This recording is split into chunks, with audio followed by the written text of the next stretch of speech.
Hello everyone. I hope आप सभी अच्छे से होंगे एंड आई होप कि आप सबकी प्रिपरेशन अच्छे से जा रही होगी। तो चलिए आज का नया टॉपिक स्टार्ट करते हैं from the course BEd and course title school management, जिसमें हमने ऑलरेडी फर्स्ट यूनिट अपलोड किया हुआ है। उसके जो तीनों सब यूनिट्स हैं वो मैंने ऑलरेडी अपलोड किए हैं।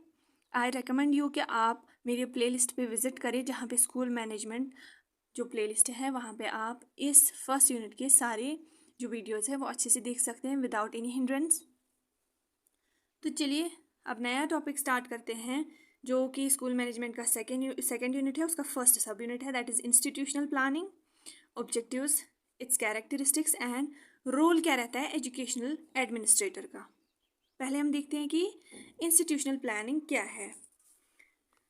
Institutional planning is the process through which educational institutions such as schools, colleges and universities develop comprehensive strategies, ये याद रखिएगा कीवर्ड है, and framework to guide their long-term development and growth. Institutional planning जो है ये एक प्रोसेस है जहाँ पे स्कूल्स, कॉलेजेस या यूनिवर्सिटीज़ क्या बनाती हैं, क्या डेवलप करती हैं स्ट्रेटजीज़ या एक फ्रेमवर्क बनाती है किस चीज़ के लिए, गाइड करने के लिए, जो इन्होंने लॉन्ग टर्म डेवलपमेंट के लिए कुछ गोल सेट किए हैं ताकि डेवलपमेंट हो बच्चों की और ओवरऑल इंस्टीट्यूशन की ग्रोथ हो या एक्सीलेंस बढ़ जाए। ठीक है, ये आता है इंस्टीट्यूशनल प्लानिंग में। इस प्लानिंग में क्या क्या आता है? First is setting goals. हमें गोल सेट करने हैं। जो हमने वहाँ पे स्कूल मैनेजमेंट में एक स्टेप प्लानिंग देखा था, ये समझ लीजिए वही प्लानिंग को हम अब डिटेल में पढ़ेंगे इस यूनिट में, इस सब यूनिट में। ठीक है, एक स्टेप हमने देखा था ना वहाँ पे प्लानिंग, ऑर्गेनाइजिंग, ऐसे ऐसे करके बाकी स्टेप्स। तो यहाँ पे हमें वही प्लानिंग देखनी है कि प्लानिंग में क्या क्या करते हैं हम। पहले हम गोल्स को सेट करते हैं, किस चीज़ के लिए कोई मिशन हम रखते हैं या कोई नज़रिया हम रखते हैं कि हमें क्या करना है फ्यूचर में, क्या क्या गोल्स रखने हैं हमें, तो वो इसमें हम सेट करते हैं इस स्टेप में, जिसमें कुछ वैल्यूज़, प्रायोरिटीज़ आती है या स्टेक होल्डर्स की क्या नीड्स है, वो भी उसके बेसिस पे हम ये गोल सेट करते हैं। फिर हम देखते हैं कि जो हमने गोल्स सेट किए क्या इसके लिए हमें रिसोर्सेज अवेलेबल है, तो हम उनको एसेस करते हैं रिसोर्सेज को, जिसमें एनालाइजिंग द इंस्टीट्यूशन स्ट्रेंथ मतलब कि क्या क्या जो है इंस्टीट्यूशन में क्या क्या स्ट्रेंथ है या मजबूती कहाँ कहाँ पे है और वीकनेसेस कहाँ कहाँ पे हैं, कौन कौन सी अपॉर्चुनिटीज़ है या क्या क्या अपॉर्चुनिटीज़ अवेलेबल है वो हम देख लेते हैं, या जो थ्रेट्स है यहाँ पे इन गोल्स को फुलफिल करने के दौरान क्या क्या थ्रेट्स रहेंगे उनको हम असेस करते हैं या उनको हम एग्जामिन करते हैं। ठीक, रिसोर्सेज देखते हैं हम इन गोल्स के लिए है अवेलेबल कि नहीं, वो हम देखते हैं, कहाँ पे वीकनेस है, कहाँ पे स्ट्रेंथ है, वो हम देखते हैं, असेस करते हैं। और फिर पोटेंशियल चैलेंजेस, ये गोल्स को अचीव करने के लिए हमारे पास क्या क्या चैलेंजेस आएंगे वो भी हम देख लेते हैं। फिर हम प्रॉपरली एक स्ट्रैटेजी डेवलप करते हैं कि जो हमने गोल्स बनाए ड्यूरिंग सेटिंग गोल्स, उसमें हम कुछ तरीके कैसे अपनाएंगे वो हम डेवलप करते हैं, जिसमें action plans to achieve institution goals including academic, financial and operational strategies आती है। ठीक है, फिर है अब हम रिसोर्सेज को एलोकेट कैसे करें, वो इसके स्टेप में आता है allocating human resources, financial and material resources effectively to support the implementation. अब जो हम प्रॉपरली ग्राउंड लेवल पे ये गोल्स को जो है क्या करेंगे इम्प्लीमेंट, तो वहाँ पे हमें एलोकेट करने हैं रिसोर्सेज। स्ट्रैटेजिक एक्शन प्लान, अब जो हमने कुछ स्ट्रैटेजीज बनाई उनको हम एक्शन में लाते हैं, फिर उनको इम्प्लीमेंट करते हैं, मीन्स के लागू करते हैं। जो जो हमने स्ट्रैटेजीज बनाई उनको हम प्रॉपरली लागू करते हैं। वंस अगेन मैं रिपीट करती हूँ, जैसे हमने कोई गोल सेट किया एक्सक्यूज मी, कि हमने कोई गोल सेट किया, हम इस बार क्या करेंगे कि हर किसी बच्चे को क्या करना है, एग्जामिन करना है प्रॉपरली कि वो अच्छे से डेवलप हो रहे हैं कि नहीं, हर किसी बच्चे को, चाहे स्ट्रांग हो, चाहे वीक हो, चाहे इंटेलिजेंट हो। तो हमने वो गोल सेट किया, ठीक है, इस हफ्ते हमने ये करना है, तो हमने वो गोल सेट किया। अब हमें ये देखना है कि उसके लिए पेपर्स अवेलेबल, शीट्स अवेलेबल है, उसके लिए क्या हमारे जो रूम्स है वो उस टाइम वैकेंट होंगे जिस टाइम इनके लिए हम इनको हम असेस करेंगे। तो वो आते हैं गोल्स में। जो हमने गोल सेट किए कि एग्जाम लेना है हर किसी का, वो आता है गोल्स में। फिर स्ट्रैटेजी, हम किस तरह लेंगे, कितने पॉइंट्स रखेंगे, कितने मार्क्स रखेंगे, वो आता है स्ट्रैटेजी में। मतलब कि कौन सा तरीका हम अपनाएंगे, कैसे रखेंगे, लॉन्ग आंसर रखेंगे, शॉर्ट आंसर रखेंगे। फिर हमें एलोकेट रिसोर्सेज, मतलब हमारे पास पेपर्स है इसके लिए जिसपे हम इनको एग्जाम लेंगे, हमारे पास उस टाइम क्लासेस अवेलेबल है, टीचर्स अवेलेबल है कि नहीं, वो हमें एलोकेट में रखना है। एलोकेट रिसोर्सेज मतलब कौन कौन इनका एग्जाम लेगा, ठीक है। फिर हमें इंप्लीमेंट करना है, जब हम इनका प्रॉपरली एग्जाम लेंगे, ग्राउंड लेवल पे इनको एग्जाम करेंगे, टीचर्स लेंगे, तो उसको बोलते हैं इंप्लीमेंटेशन। फिर मॉनिटरिंग एंड इवैल्यूएशन, अब हमें मॉनिटर करना है, जो हमने गोल सेट किया था कि हमें बच्चों को एग्जामिन करना है, उनकी इंटेलिजेंस देखनी है कहाँ पहुंची है, वो आता है मॉनिटरिंग एंड इवैल्यूएशन में। इस प्लानिंग के दौरान हमें स्टेक होल्डर्स को भी एंगेज करना है, चाहे फिर पेरेंट्स को हमें बताना है कि लास्ट के हफ्ते में हमें इनको, लास्ट जो वीकेंड है, चाहे मतलब कि सैटरडे हो, तो उस दिन हमें क्या है एग्ज़ाम लेना है इनको। तो हमने क्या किया, इस प्लानिंग के दौरान पेरेंट्स को इन्वॉल्व किया, स्टूडेंट्स को बताया कि आप सबका एग्जाम होगा, स्टाफ को भी इन्वॉल्व किया, फैकल्टी को भी किया, हमें ऐसे एग्जाम लेना है, एक रूम हमें खाली करना है और टीचर्स को उस टाइम अवेलेबल रहना है। तो इसमें हमने क्या किया, सबको इन्वॉल्व किया इस प्लानिंग के दौरान। फिर हमें कंटिन्यूसली रिव्यू देखना है, टीचर्स से ये रिकॉर्ड लेना है कि किस किस ने कैसा इंप्रूव किया है, क्या वो अडेप्ट कर रहे हैं नई नई इनोवेशंस की नहीं। तो कंटिन्यूस डेवलपमेंट करनी है। तो आई होप यहाँ तक आपको ये प्लानिंग के स्टेप्स समझ आए। मैंने बहुत ही सिंपल वे में समझाने की कोशिश की। आगे आप सभी मैच्योर हैं, आपको अपनी लैंग्वेज में फिर लिखना आ जाएगा। ऑब्जेक्टिव्स, मकसद क्या रहता है इंस्टीट्यूशनल प्लानिंग का। पहली, एकेडमिक क्वालिटी को इंक्रीज़ करना, मीन्स की एक्सीलेंस इंस्टीट्यूट की बढ़ानी। जो यहाँ से बच्चे कल को फ्यूचर में यहाँ से स्कूल से निकलेंगे, वो कुछ सोसाइटी को कंट्रीब्यूट करनी चाहिए या उनकी एक्सीलेंस बढ़नी चाहिए, वो हमारा मकसद रहता है। रिसोर्सेज को एफिशिएंटली हम यूटिलाइज़ करें, जो हमारे पास रिसोर्सेज अवेलेबल हैं वो हम यूज़ करें और बच्चों की एक्सीलेंस बढ़ाएं, वो भी हमारा मकसद रहता है इसमें। गोल्स को प्रॉपरली अलाइन, मतलब कि जो हमने स्ट्रेटजीज बनाई, जो हमने तरीके अपनाए कि इस स्टेप के ये स्टेप्स हमें अपनाने हैं ताकि हम गोल्स अचीव करें, तो उसमें हम प्रॉपरली अलाइनमेंट लानी है। पहले हम बच्चों को पढ़ाएंगे, फिर उनका ओरल टेस्ट लेंगे, फिर उनका फिर से रिटन टेस्ट लेंगे क्लास में, और लास्ट में हम उनका प्रॉपरली फाइनल असेसमेंट करेंगे। तो हमें ऐसी जो है स्टेप्स अपनाने, ये नहीं कि पहले एग्जाम फिर ओरल टेस्ट फिर पढ़ाना, नहीं, प्रॉपरली हमने स्टेप्स फॉलो करने during achieving this goal.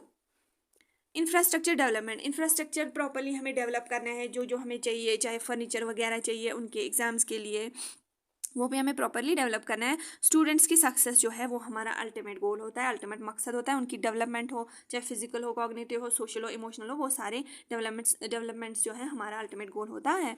Faculty and staff की डेवलपमेंट, मतलब कि उनके रेगुलर टाइम्स पे इवैल्यूएशन करनी है, उनको एग्जामिन करना है, ट्रेनिंग देनी है उनको, ताकि वो इम्प्रूव कर सके अपने टीचिंग स्किल्स को। कम्युनिटी और स्टेक होल्डर्स को एंगेज करना है, हर टाइम मैं बोलती हूँ कैसे करना है एंगेज उनको। Sustainability and long term growth हमें देखनी है, हमने ये नहीं देखना है कि शॉर्ट टर्म एक हफ्ते में हमने एग्जाम लिया, एक हफ्ते में उनको अच्छे से पढ़ाया, फिर नहीं ऐसा नहीं करना है। टाइम टू टाइम इवैल्यूएट करना है, टाइम टू टाइम टीचर्स को ट्रेन करना है, अच्छे से पढ़ाना है, ताकि लॉन्ग टर्म ग्रोथ हो उनकी, यानी कि शॉर्ट टर्म। कोई फील्ड में अगर कुछ टीचिंग स्किल्स आए हैं, एडेप्टिव मेथड्स आए हैं पढ़ाने के, या डिफरेंट तरीके आए हैं पढ़ाने के, तो वो जो है इस प्लानिंग के दौरान हमें इन्वॉल्व करने हैं, ताकि इनोवेशंस एक स्कूल अपनाए और टीचर्स को भी वो वैसे आए पढ़ाना, ताकि बच्चे आगे जाके हर किसी फील्ड में compete कर पाए। इंक्लूसिविटी एंड इक्विटी इसका मकसद है इंस्टीट्यूशनल प्लानिंग का। इसमें इसका क्या मतलब है, हमें हर किसी बच्चे को इन्वॉल्व करना है, किसी भी किस्म का भेदभाव नहीं करना है, इक्वल अपॉर्चुनिटी हर किसी को प्रोवाइड करनी है, कंटिन्यू इम्प्रूवमेंट करनी है हमें। कैरेक्टरिस्टिक क्या है इसका, इंस्टीट्यूशनल प्लान्स जो है प्लानिंग ये वेल ऑर्गेनाइज्ड होती है, इसमें सीक्वेंस में स्टेप्स हर कोई फॉलो करना होता है, कोहेरेंस रखनी होती है, ठीक है।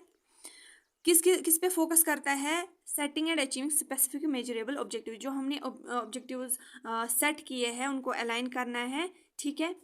हर किसी को इसमें पार्टिसिपेट कराना है, कोई भी ऐसा नहीं होगा जिसके साथ कोई डिस्क्रिमिनेशन हो, ऐसा नहीं करना है, ये कैरेक्टरिस्टिक है इंस्टीट्यूशनल प्लानिंग का।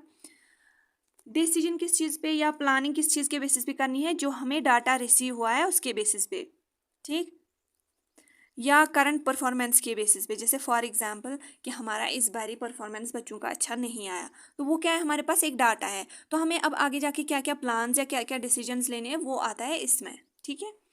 फ्लेक्सिबल होना चाहिए, अडेप्टिव होना चाहिए प्लानिंग में, मतलब कि एडजस्टमेंट्स होनी चाहिए। जस्ट एन एग्जांपल मैं बताती हूँ, हमने टाइम टेबल बताया कि ये टीचर ये सब्जेक्ट पढ़ाएगा, तो हमें ये भी उसमें इंक्लूड करना है कि कल को अगर टीचर एब्सेंट रहा, ठीक, बच्चों को पढ़ाने नहीं आया तो उसकी जगह हम किसको वहाँ पे भेजेंगे क्लास में, वो भी होना चाहिए। फ्लेक्सिबल एंड एडेप्टिव जो है प्लानिंग होनी चाहिए। कॉम्प्रहेंसिव होना चाहिए, इसमें ऑल एस्पेक्ट्स आने चाहिए। ये नहीं कि बस बच्चों को एग्जाम लेना है, नहीं, इसमें हमें डिफरेंट एस्पेक्ट्स भी लेने हैं कि बच्चों को अगर एग्जाम्स लेने हैं तो उस टाइम रिसोर्सेज अवेलेबल होंगे कि नहीं, टीचर्स, पेपर्स, क्लासरूम्स अवेलेबल होंगे कि नहीं, वो भी हमें देखना है। एकेडमिक प्रोग्राम्स, इंफ्रास्ट्रक्चर भी इसमें आता है। स्टूडेंट मैनेजमेंट या स्टूडेंट सर्विसेज भी इसमें आते हैं। लॉन्ग टर्म फोकस रहता है, सस्टेनेबल ग्रोथ होनी चाहिए और डेवलपमेंट होना चाहिए over time, not only this time. Okay, continuous improvement इसका जो है कैरेक्टरिस्टिक है इंस्टीट्यूशनल प्लानिंग क्या, कि ऑनगोइंग असेसमेंट्स हमने करनी है, हर साल में हमें 5-6 बार असेसमेंट करनी है। ये नहीं कि एक हफ्ते तो छोड़ दिया, नहीं, कंटिन्यूस इंप्रूवमेंट देखनी है जो है वो हमें बच्चों में लानी है और वही हमें इस प्लान में इंक्लूड करना है। ट्रांसपेरेंसी एंड अकाउंटेबिलिटी, इसमें अकाउंटेबिलिटी होनी चाहिए और ट्रांसपेरेंसी होनी चाहिए। मतलब ये नहीं कि छुपे छुपे ही हमने कर लिया, हमें बस बच्चों को एग्जाम लेना है ऐसे ही, ये नहीं, हमें ट्रांसपेरेंसी रखनी है। बच्चों को भी पता होना चाहिए, टीचर्स को भी पता होना चाहिए, पेरेंट्स को भी पता होना चाहिए कि ऐसा कोई प्लान बना रहा है इंस्टीट्यूट, या मॉर्निंग असेंबली सुबह 7 बजे करनी है, तो ये सबको पता होना चाहिए प्लानिंग जो हमने बनाई। इनोवेशन ड्रिवन मीन्स कि इनोवेशन हमें प्लानिंग में जो है वो इंक्लूड करनी है। जैसे टीचर को 15 मिनट्स थ्योरी पढ़ानी है और लास्ट 15 मिनट्स जो भी प्रैक्टिकल है वो कराना है, तो ये इनोवेटिव आइडियाज़ हमें इसमें लाने हैं। या बच्चों को कोई कोई सब्जेक्ट जो है खेल खेल में सिखाना है या उनको पीपीटी के माध्यम से पढ़ाना है, तो ये इनोवेटिव ड्रिवन प्लानिंग होनी चाहिए।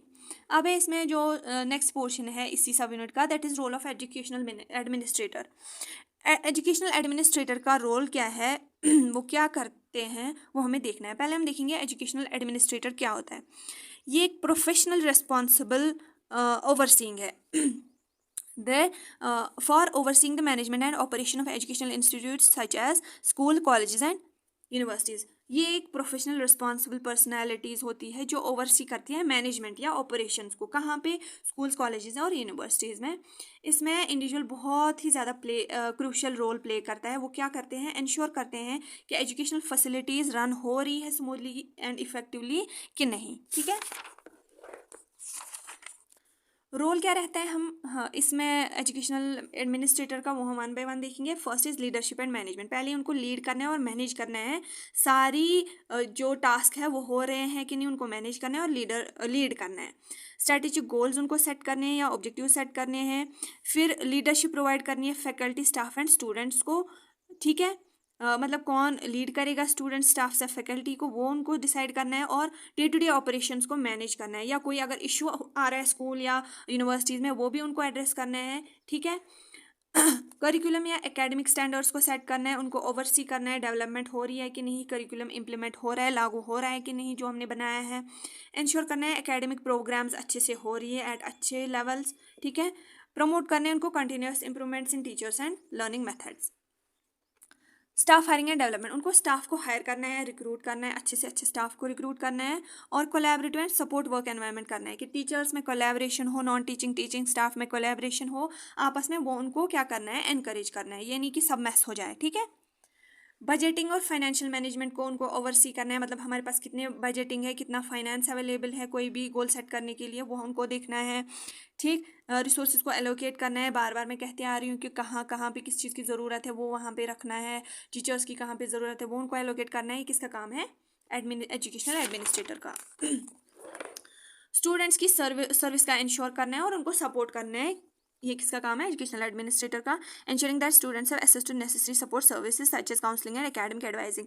और बच्चों को क्या क्या करना है, उनको काउंसलिंग की ज़रूरत अगर कहीं पे उनको वो प्रॉपरली एडवाइज, प्रॉपरली रिकमेंड करना है। काउंसलर एक प्रॉपरली उनको रिकमेंड करना है, मतलब स्कूल्स में उनको काउंसलिंग सेशन भी देना है। एकेडमिक एडवाइजिंग भी उनको प्रोवाइड करनी है। एड्रेसिंग स्टूडेंट कंसर्न, अगर कहीं पे उनको कंसर्न लग रहा है देना है स्टूडेंट्स को, या उनकी सेफ्टी का इशू कहीं पे आ रहा है या प्रमोट करनी है, वो भी किसका काम है, एजुकेशनल एडमिनिस्ट्रेटर का। पॉलिसी जो गवर्नमेंट ने बनाई हो, कोई किसी इंस्टीट्यूट मतलब कि गवर्नमेंट ने एजुकेशन के रिलेटेड कोई पॉलिसी बनाई हो, तो उनको प्रॉपरली इम्प्लीमेंट करना है, किसका काम है, एजुकेशनल एडमिनिस्ट्रेटर का। कोई पब्लिक इवेंट हो रहा है, फॉर एग्जाम्पल कहीं पे कोई प्रोग्राम कराना है, जैसे 15 अगस्त हो गया, 26 जैन हो गया, वहाँ पे अगर कोई प्रोग्राम बच्चों को कराना है तो वहाँ पे रिप्रेजेंट कराना बच्चों को किसका काम है, एजुकेशनल एडमिनिस्ट्रेटर का। फिजिकल एनवायरनमेंट जो है वो कंड्यूसिव होना चाहिए बच्चों के लिए। एनवायरनमेंट जो है वो बहुत सूदिंग होना चाहिए वहाँ पे, प्रॉपरली कोई हार्म नहीं होना चाहिए वहाँ पे बच्चे से अच्छे से पढ़ पाए, अच्छे से सीख पाए, वो इंश्योर करना किसका काम है, एजुकेशनल एडमिनिस्ट्रेटर का। तो ये था आज का हमारा topic, that is institutional planning. इसके ऑब्जेक्टिव्स हमने देखे, कैरेक्टरिस्टिक्स क्या है इसके, और एजुकेशनल एडमिनिस्ट्रेटर का क्या रोल रहता है, वो क्या क्या करते हैं, वो हमने देखा। तो यहाँ तक आपकी हेल्प हुई तो आप इस वीडियो को लाइक करें, शेयर करें, सब्सक्राइब करें एंड कमेंट करें। कमेंट आप ज़रूर करिएगा, इससे मुझे समझ आता है कि आपको कहाँ कहाँ पे अच्छे से समझ आया और कहाँ पे कोई लूप होल रहता है, वो मुझे अच्छे से समझ आता है उससे। तो आप कमेंट ज़रूर करें और सब्सक्राइब करिए। आप वीडियो देखते हैं और सब्सक्राइब शायद आप करना भूल जाते हैं, तो आप सब्सक्राइब करें, आगे जाके आपको फ़ायदा ही होगा इस चैनल से। And once again thank you so much for watching this video and all the best for your exams.